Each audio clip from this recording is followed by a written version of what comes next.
Thanks for waking up with us here on this Saturday morning on Spectrum News 1. I'm meteorologist Robert Suhr. Another look at your forecast. We start things off with a look at the latest drought monitor. Very nice for our area. No drought, no dry conditions. They're all around us, to our northwest, to our south across Tennessee, but we're in really good shape, and we're going to stay that way because you look at rainfall over the next 7 days, and across the tri-state here, we're easily looking at ½ inch, 3/4 of an inch, maybe an inch or more for most spots here. That will keep all of the drought and dry conditions away, which is certainly good news. Today is November 15th, the midway part of the month, so let's take a look at temperatures. Our average in Bowling Green, 49.9.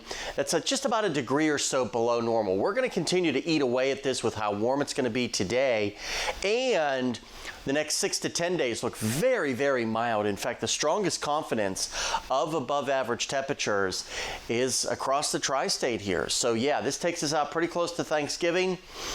Going to be very mild. However, there are some signs as we get into December that that cold Arctic air could be returning. Nothing like that today, just a very splendid day for any outdoor activities. We'll probably see quite a bit in the way of cloud cover and breezy winds before that front moves through, with a slight chance for a couple of showers here as we get toward this evening and tonight. The best chance, I think, to see a couple of showers along and east of the Natural Parkway after sunset. You see some of those showers quickly making their way through. You get further back to the west, I think you should remain dry.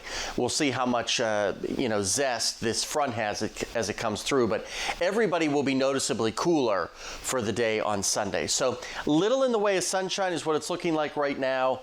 We'll see temperatures peaking in the mid-70s throughout the day.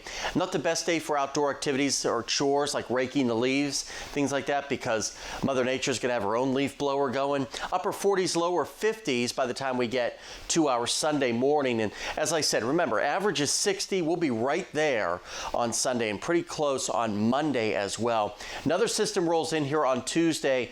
Probably a pretty good chance of some showers throughout the morning hours. Those could actually start late Monday night and linger throughout Tuesday before more rain returns for the end of the week.